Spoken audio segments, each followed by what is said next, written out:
Okay guys, hari ni kita ada satu Toyota Innova. Dia nak tukar kepada bateri Nanex Dia tengok video yang sebelum ni, so dia nak tukar bateri Nanex. So kali ni dia akan pakai bateri 12 volt 40Ah. Alright. Untuk mengelakkan dia punya memory reset, so kita akan pakai OBD ni lah untuk cover dia punya memory. Okay. Jadi kita dah pasang dia punya memory dia. Relative wise sejuk lagi. Okey, bateri dia pakai ni, dia dah pakai dalam 1 tahun lebih sikit lah. Sekarang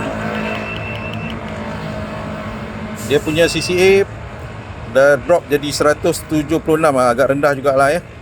So tadi dia start pun kita dapat tengok dia agak slow sikit. Jadi kita akan tukar kepada bateri Nanex 12 volt 40Ah.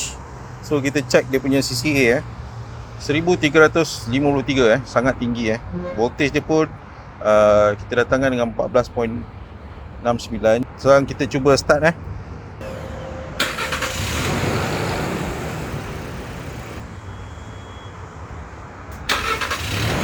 Okey. Kita akan check dia punya alternator. Okey.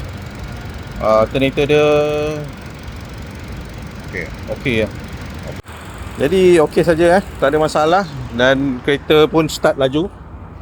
Jadi bagi sesiapa yang ingin mencari bateri Nanex atau bateri 12 volt, boleh hubungi kami di Nanex Energy ataupun datang saja ke kedai kami. Terima kasih.